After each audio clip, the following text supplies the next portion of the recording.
Honestly, I don't know. Chelsea are the best team in the world for the next 4 years. They're the world champions.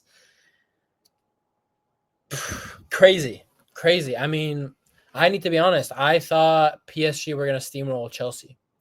I thought PSG were going to steamroll Chelsea. I didn't think Chelsea would win. And if they did win, I'm thinking like extra time, penalties, like 1-0 last minute winner, and not a 3-0 absolute destruction of PSG. This was not on my bingo card. Now, are Chelsea the best team in the world? Yes, they are, because they won the Club World Cup and they get to call themselves the champions of the world for the next 4 years. Like, you can't argue against it. This is the point of this tournament, which is why I was talking about before a ball was even played for this tournament that this will be a very important competition in the future, because it is going to give clubs, you guys, it's a big achievement. It is, because we went from a format where the Club World Cup was every year, someone wins it, they get to wear the badge for 1 year and call themselves the world champions. Now the Club World Cup is designed in a way where it is taking the best teams from across the world and trying to be as fair as possible when choosing the best teams from across the world, putting them in a World Cup style competition. And if you come out on top, you come out on top. Now, people can complain and bring up the fact that, oh, Chelsea's path to the final was so easy. They were on such an easy side of the bracket. Well, that's not Chelsea's fault. It's not their fault, because if Bayern didn't screw up for example, if Bayern didn't screw up in their game against Benfica and they finished first place, Chelsea would have had a huge game against Bayern in the round of 16, which probably would have legitimized their run to the final more in some people's eyes. But they were dealt the hand that they were dealt. They can't control what other teams do. And to be honest, Chelsea, this wasn't a smooth tournament for them. In the second game, they got their ass handed to them by Flamengo. They were outclassed by Flamengo in the second game. So it wasn't like Chelsea just cruised throughout this tournament. They had a big slip up in that game, and people questioned them, and people started to talk about Chelsea. Honestly, when I saw them lose 3-1 to Flamengo, coming into the tournament, I didn't think Chelsea was – I just didn't think I would see them win. That was never on my mind. And especially after they lost to Flamengo, I was just questioning it even more. Like, maybe Chelsea can make a quarterfinal, a semifinal.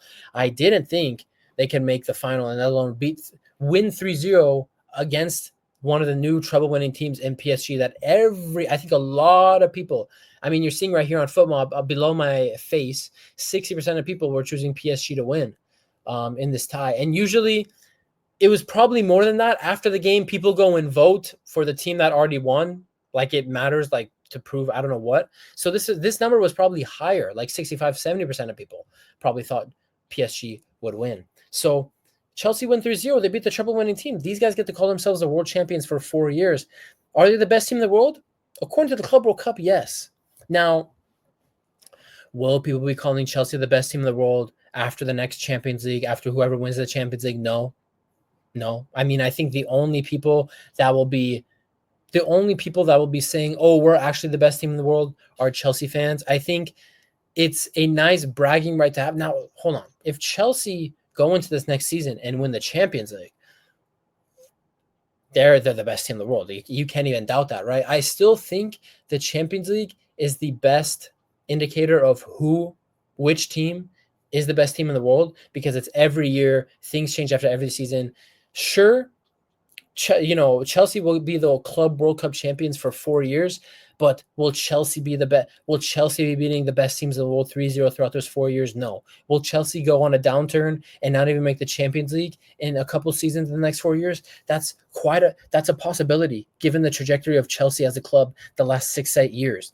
That's definitely a possibility. So it's going to be a little weird. I think people will kind of take a chance to delegitimize the Club World Cup if Chelsea don't make the Champions League the next 4 years, for finishing top 4, top 5 in the Premier League. People will take a dig at them, but Chelsea deserves it.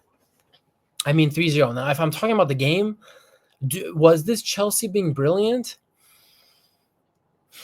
I wouldn't say this was Chelsea being fully brilliant. I mean, whenever you see beatdowns like this, especially in the final, something always just goes wrong on the other side. And I just think PSG's level in this game was shocking. I mean, they had flashes of it in the first and second half.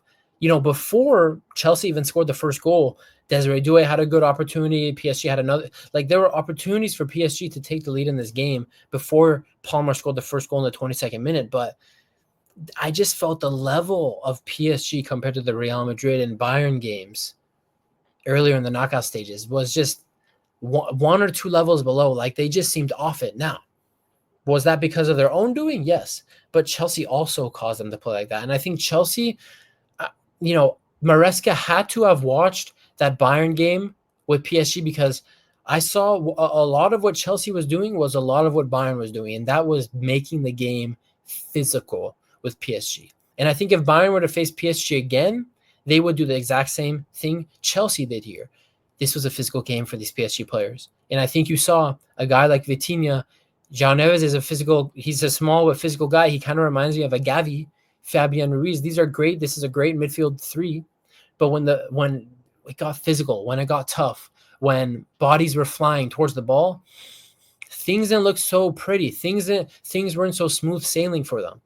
They weren't. And with Chelsea sending back at times, just throwing bodies at the ball, making it rough in the midfield, and then just bombing balls forward, it wasn't anything special. Like, it really was sit back, defend, and just bomb the ball forward. Now, credit to Robert Sanchez. He was making some incredible passes and putting the ball into dangerous areas for the attack to run onto, which is how they scored the first two goals. So credit to him.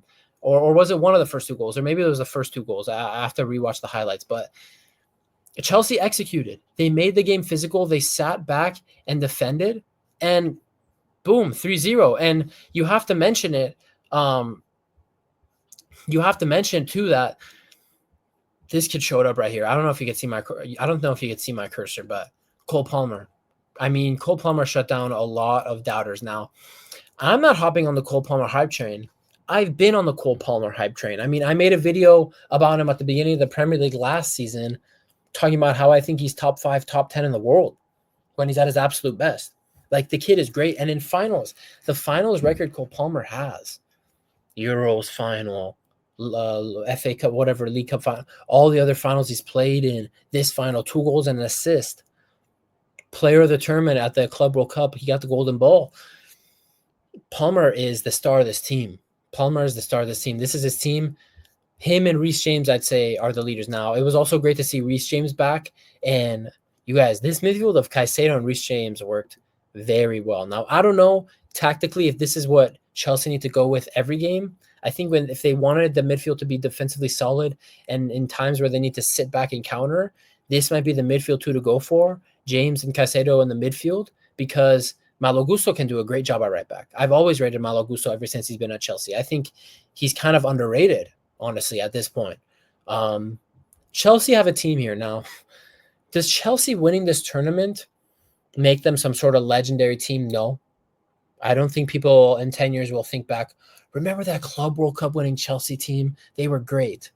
That's not going to be the case. I'm just going to be honest. And that's not me hating. That's not going to be the case. But there are some pieces here to this Chelsea team that they figured out, and they have a decent spine going for them now. There's definitely players in this Chelsea team that I think are trash. I don't think they're good enough to win a Champions League, to get back to winning to the Premier League. Yes, Robert Sanchez had a good game. He did have a good game. Don't get me wrong. But he is too much of a liability. He makes too many mistakes. Chalobah Colwell is not going to win you a Champions League or a league title. Fofana and those guys, Badiashile is leaving the club. Fofana is injury prone. These guys are not league-winning, Champions League-winning quality center backs. Caicedo, this is a world-class player. Reece James is world-class. Gusto's great. Cucurella is good enough. I'm not sure Cucurella is win the league good enough and Champions League winning good enough. I know he was the starter for Spain when they won the Euros, but I just don't see that consistency from him to make me believe that he is world-class or he is someone that Chelsea can depend on to go for a league title and go for a Champions League. So if I'm looking at Chelsea's team from bottom to top, really, Colwell is decent. I always thought Colwell was good. Is he world-class? No. Gusto is good. I really like Gusto, and I don't think Chelsea should get rid of him. I heard rumors that he might leave Chelsea. Chelsea need to keep him. Reece James is world class. Caicedo is world class. Neto's not it. Enzo is good. Enzo's a great player. So he's part of the spine of this Chelsea team. Cole Palmer's world class. And João Pedro just came to Chelsea, but he already looks a million times better than that bum Nico Jackson. He's actually puts away his chances, unlike Nicholas Jackson. So will this Chelsea team win the league? I'm quite confident they won't win the Premier League. Will this Chelsea team make a run in the Champions League? Maybe, because we saw that against the best team in the world right now, a team on red hot form that people are saying are undefeatable. These guys are one of the most legendary teams of all time, which now with this loss to Chelsea really puts a dent in that legacy they were building. They came up against this high-flying PSG team, made it physical, were able to sit back and hurt them and win 3-0. Now, if they didn't have a Cole Palmer, would they do that? No. I think Cole Palmer's individual brilliance really showed in this game. He really stepped up. Can he do that all the time? We'll see. Because, yes, he has a performance in the finals, all these performances in the finals. How about a round of 16 quarterfinal, semifinal? We need to see. We'll see Chelsea in the Champions League. I'm sure they'll make it to the knockout stages this year for sure, minimum. We'll see what they do then. So are Chelsea the best in the world? Are Chelsea the best in the world? Until the season starts, yes. They're the best team in the world. They beat the treble-winning team. But once the season starts and we see who are the teams in red-hot form, then we have conversations of who the best team in the world is. Maybe Chelsea will be there, but I'm not too sure because I still think the defense and the left side and their center back pairing and goalie, they still need work in like 5 positions in their starting 11. They still need work. So congrats, Chelsea. And yeah, I doubted you guys, and I'm an idiot, I'm a loser, and I don't know what I'm talking about. I'm a fraud. You guys, I'm a fraud. I don't know anything about this game. I'm homeless, actually. This isn't my real room. This is a green screen. I'm going to go and sleep under a park bench right now and drink water from a puddle. I'm a fraud. Shout out to my Legos right there. Actually, those aren't my real Legos. Legos. This is a green screen.